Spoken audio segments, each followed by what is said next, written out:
What is good, everybody? It is your boy JSM 801. I am down here at Angelus. Guys, I am super pumped to bring you this video about a new product. This is Paintable Repair Filler. This is going to repair all your midsoles, your cuts in your uppers, gashes in your car seats. Multi-purpose use, guys. I am so excited about this product. It's easy to paint, it's easy to sand. Let's go ahead and show you guys what it does. All right, guys, I'm gonna go ahead and walk you through the first step in the first use of this. We are going to be fixing a cut in the upper. I know this happens by mistake, by accident. Just wearing the shoe can cause creasing to where it cracks. So let's go ahead and get into it with step one.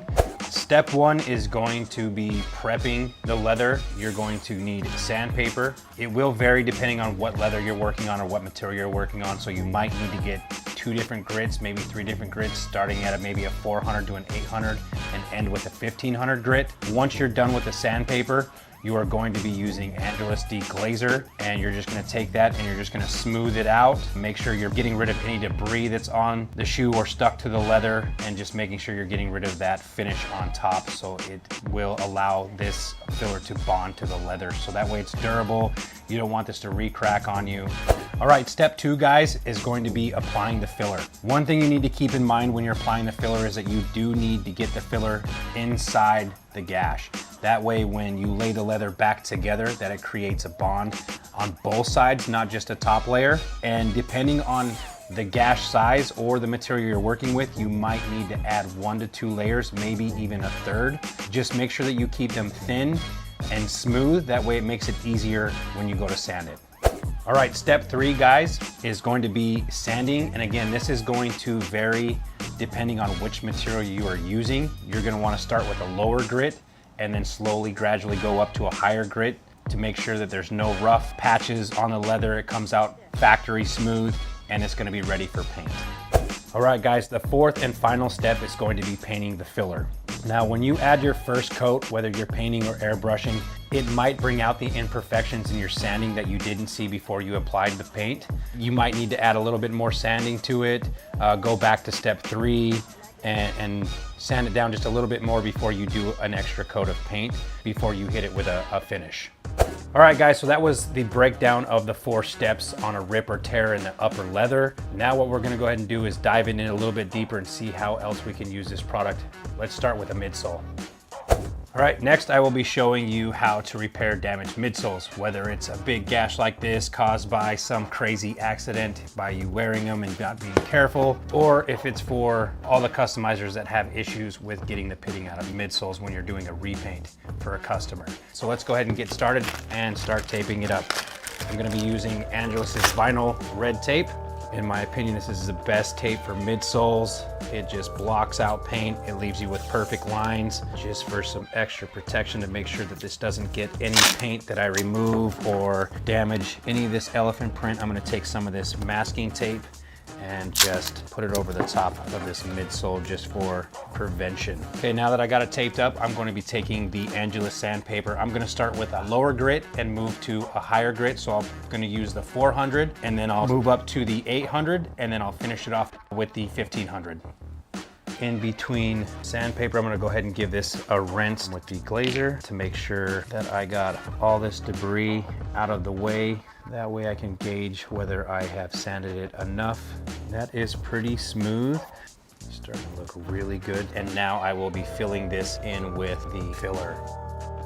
Just gonna be using stir stick. Gonna shorten this out, that way I can turn this sideways, use this edge just to get that as smooth as possible, just to save myself from having to sand a bunch of unnecessary filler off. I'm gonna get this packed in there nice, fill it all the way up to the top, and then I'm just gonna take this and I'm going to rub all that excess off for the first layer. Now this is probably gonna take 2 or 3 layers, because this will shrink as it dries. Is it looks really smooth now and looks flush, but as it dries it will shrink, causing me having to put another layer on top. So we're gonna go ahead and let that dry. So your dry time in between coats is gonna vary just due to the depth of the damage. And also, one thing you wanna keep in mind is that the deeper the damage is, the more coats you are gonna have to do, because you're gonna wanna do each layer super thin, because what it does is it keeps it durable. If you just add one huge thick layer, chances are that it might crack, that it might not bond as well. So keeping your layers thin, always best. All right, so all I'm doing right now is just taping up the rest of the midsole while this first coat dries, using the red vinyl tape all along the bottom, and then the top part with the masking tape. And then I will move over to the second part of the midsole that has been damaged to add the first coat, and then eventually we will be prepping this for paint, and then adding a fresh layer of paint, and then of course an Angelus finisher.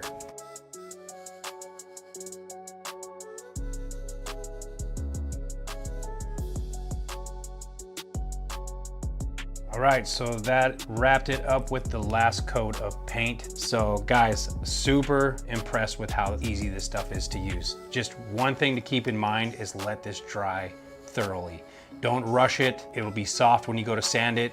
Make sure it dries thoroughly. I would wait 2 to 3 hours in between coats just to make sure that it's dry. But guys, stuff's amazing. So another thing that you can use this filler for is midsole craters. You know, it's pitting when you go to restore it. If you use acetone, or if it's an older shoe and you use the glazer, you're going to start eating away at that midsole. So this is an amazing product to solve this problem. All right, so the midsole that I'm gonna be working on today is actually for a midsole swap for a shoe at a Fat Joe's Personal Collection.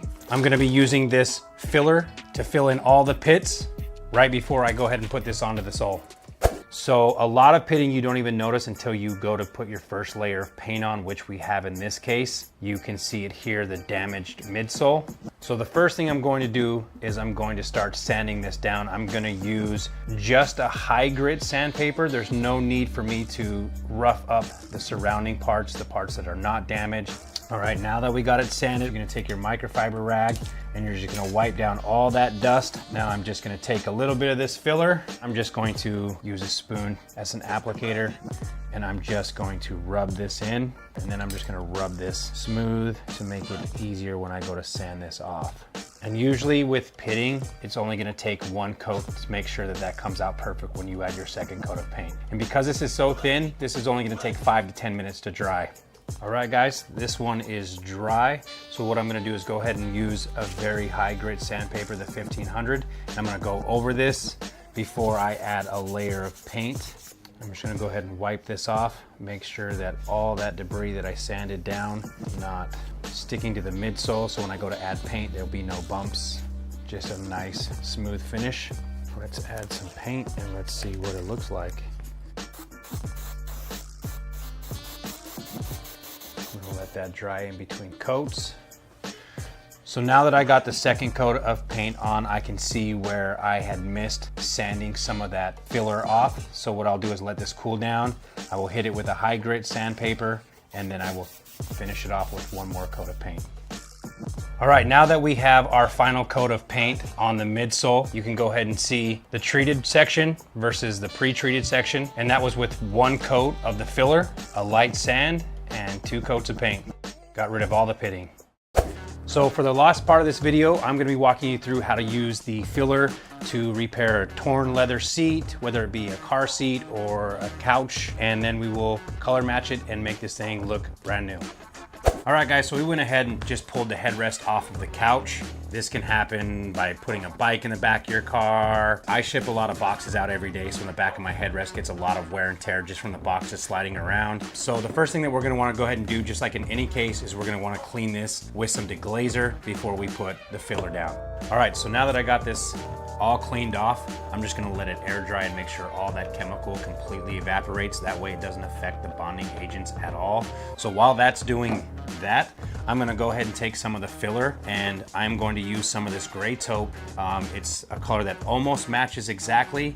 And if you're not working on a headrest or a piece of leather or a couch that's exactly white, you can go ahead and mix your color that best matches it with the actual filler. That way when you go to blend your paint, it's not gonna be so difficult. So I'm gonna go ahead and start mixing this color with the actual filler, and then I'll apply it to the headrest itself.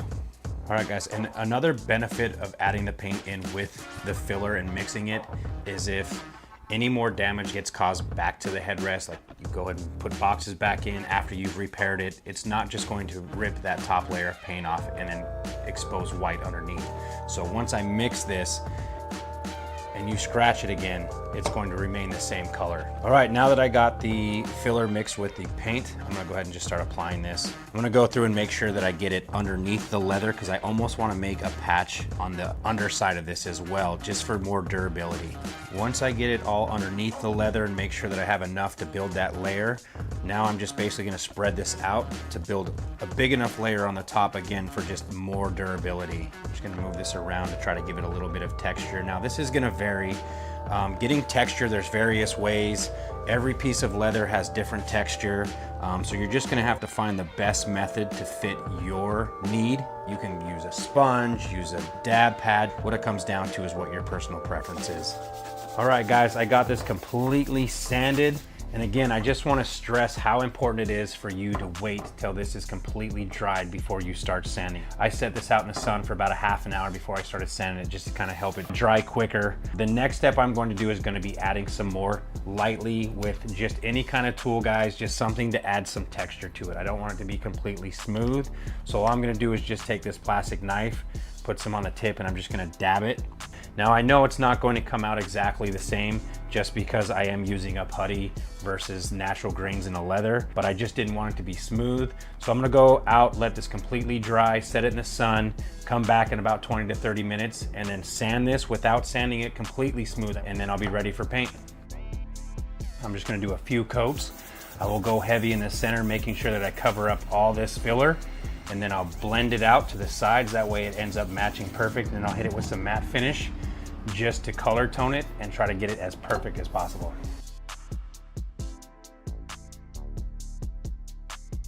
All right, guys, that is a wrap for this video. Just went through a few ways you can use this new product. Guys, it's midsoles, uppers on leather shoes, tumbled leathers, couches, sofas.